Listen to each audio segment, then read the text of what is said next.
An update about one of my favorite Congresswomen, Ilhan Omar. Well, this is stunning, viewers. I think there is more going on than meets the eye, and I'll tell you why. If you see this deck, you'll understand.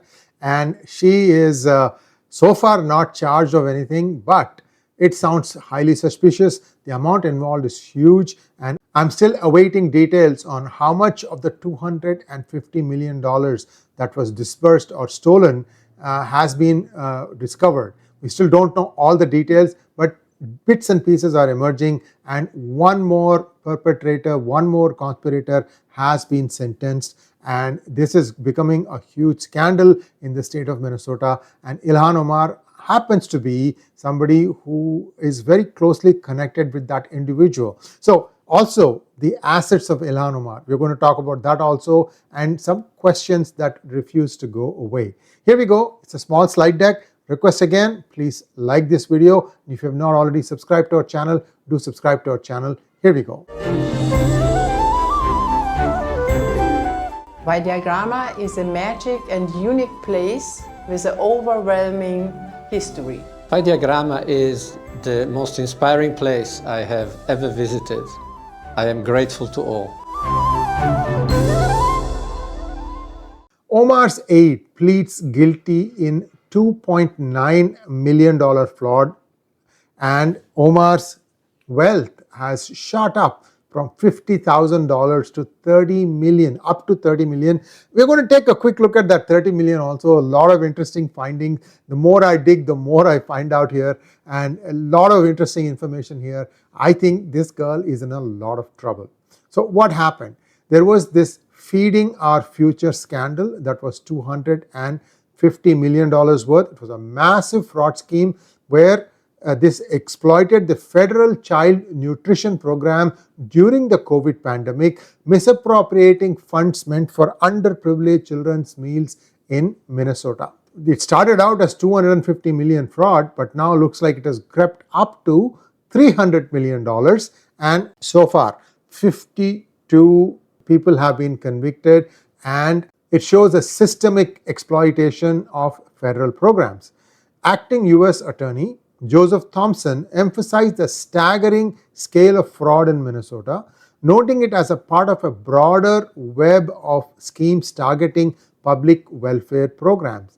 In all these things, who's the person involved? His name is 𝗥𝗘𝗙𝗘𝗦. On 11th August 2025, 𝗥𝗘𝗙 pled guilty to one count of conspiracy to commit wire fraud and one count of conspiracy to commit money laundering in a U.S. district court. He's facing up to 25 years in federal prison with sentencing to be scheduled later. He falsely claimed to operate a feeding site under Advanced Youth Athletic Development, misrepresenting meal counts to secure federal reimbursements. So you'll see the numbers. Now, this fellow was co-owner of this famous now restaurant called Safari Restaurant, of which the two other people are co-conspirators also involved, Aime Bok, Abdul Qadir Noor Salah, and there are other figures too. Aime Bok is the founder of Feeding Our Future, and she was convicted, she's a white person by the way, convicted of orchestrating a $250 million pandemic fraud. Syed incorporated Advanced Youth Athletic Development in February 2021. How convenient, isn't it? Registering it at a residential apartment in Central Avenue Lofts, Minnesota, and he's falsely claiming it as serving as a feeding site, his house, right? From March to December 2021, about 9 months, Syed submitted meal count sheets claiming 5,000 meals served daily, totaling over 1 million meals while providing only a fraction of that amount. The scheme netted him approximately $2.9 million, with Syed transferring over $2.1 million to a catering business and using other funds for personal purchases. Syed and co-conspirators created non-profits and LLCs, limited liability corporations, to obscure the source and ownership of fraudulent proceeds, channeling funds through multiple accounts. What happened to the proceeds from this scheme were used to buy a mansion, luxury vehicles, and other personal items, with whistleblower Abdi Noor reporting evidence of conspicuous wealth among participants linked to misappropriated program funds. See, the lives of whistleblowers in this community, the Somali American community, is very, very precious, because these people, in fact, this fellow was Ilhan's enforcer. You know what an enforcer is, right? You talk twice, third time the stick talks. Safari Restaurant was one of the largest food vendors involved, submitting millions of dollars in fraudulent claims. Now, how did this whole exploitation came about? Who got the law enacted in Congress? Remember, during COVID, everybody was in a state of panic, rush. Let's do something. We need to take care of this. Money is no object. And during all that time, there was a bill that was piloted by Ilhan Omar, and I'll come to that in just one moment. Now, let's go back to 2021. In early 2021, Ilhan Omar's campaign received $5,400 from two individuals later implicated in the Feeding Our Future fraud investigation. Now, Omar's campaign donated these contributions to local food shelves. There's a video from 2021 showing Ilhan at the Safari Restaurant, so she can't wish it away. Now, in 2020, this is what I was coming to. Omar sponsored the Meals Act, expanding federal food aid during the pandemic.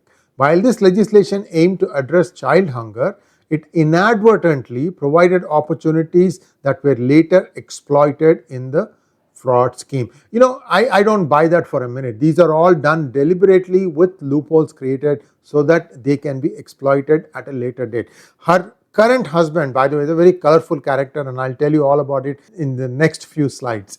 Now, what is the connection of Saeed to Ilhan Omar? Alpha News described Saeed as an enforcer for Ilhan's campaign, though the exact nature of this role remains unspecified in court document. Deny.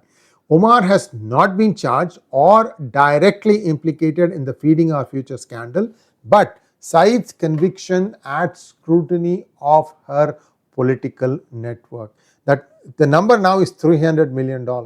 Amy Box said that she did manage $250 million. How much of that has been clawed back is still a question that has been not answered.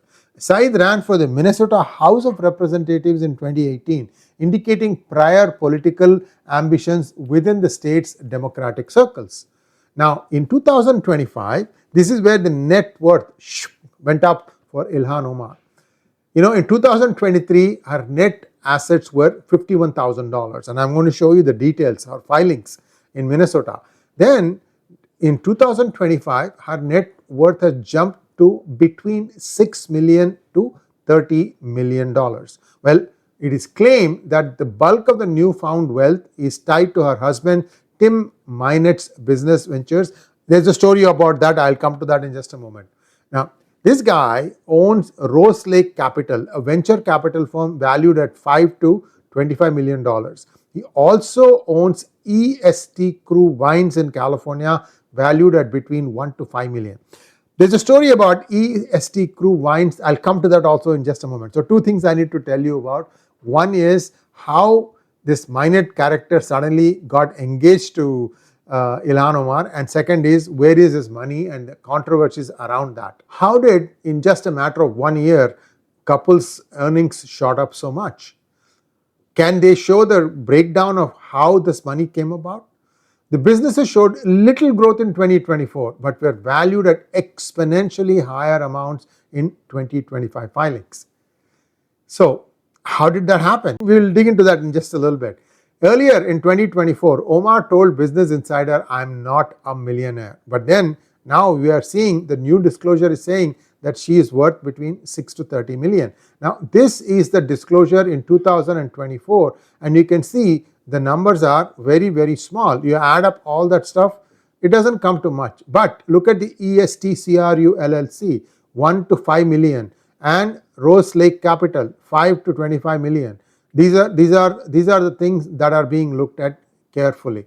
So now, how did this marriage happen? This guy was her campaign manager, if I remember correctly. Mynette was her campaign manager. In 2019, the then legal husband of Ilhan Omar, caught Ilhan Omar and this guy in a hotel room in pajamas. Okay, so that's what forced her to divorce that guy, buy his silence by paying him $250,000 and then get married to Minette. By the way, Minette's wife sued, and I don't know what happened to that lawsuit. I looked for it and I couldn't get any update, but that is the other problem. So one thing I've explained to you. The second thing about is 𝗝cie Ventures. These guys contacted a restaurant owner in DC and told him that he can get 200% return on a $300,000 investment if they would invest in his firm. This is 𝗝cie. And there was a certain stipulated period. I don't remember if it's 18 months or 24 months. After that, they said that this 300 would become, actually it will pay 600,000. That is a 200% return on investment. Well, what they did do was just return the original 300,000. The so-called interest accrued has not been paid, and that man has also sued the Minette. So you get a feel for how these guys' jugards are working, how he is able to build this wealth. So is this par for course for DC? Is this what the people who are like lobbyists and campaign managers, is that what they do? Well, we have to wait and see. I don't want to tar everybody with the same brush, but this kind of gives you an idea of the amount of money that sloshes around in Washington, DC. Now, one of the things that she was caught was in 2019, Minnesota Campaign Finance Board found Omar's state legislative campaign violated reporting requirements, ordering her to pay $3,469.23 for improper personal expenses. See, these all sound, peanuts compared to the big money that was embezzled. But a crime is a crime. In Jan 2025, Representative Tom Emmer called for an ethics investigation into Omar over a speech in Somali language with a disputed translation suggesting she prioritized Somalia's interests over that of her adopted country, United States. Omar provided an alternative translation emphasizing protection of Somalia's sea access. This is exactly like what we see in India, right? I was misquoted. The guy quoted right. In fact, he probably even had a voice clip too. So this one, she was caught on video that exists. I think I've done a monologue on that too in the past. So there are problems beginning to surround this lady. She's getting into deeper and deeper mess. I'm still curious what happens to that freedom program. Now, there are two other things that we've already highlighted of her lying in immigration forms and also of her marrying her own biological blood brother. This is illegal. This is incest in the state of Minnesota, and these two charges are for life. She's not going to say, oh, the time has run out on it. There is no such thing. Now, the accusations are there that she changed her last name to Omar, whereas her actual name is Ilhan 𝗏𝗏𝗏𝗏𝗏𝗏𝗏𝗏𝗏𝗏𝗏𝗏 and if you do that, then her brother Ahmed 𝗏𝗏𝗏𝗏𝗏𝗏𝗏𝗏 names match up, right? See, lots of stuff here. I don't still understand. As long as Trump kept saying for some time that this girl will be deported. Now you are deporting a lot of other people. Why don't you deport her too? Looks like there's a lot of data available. Well, let her come and give a DNA test, DNA sample, and her brother too. You'll know for sure.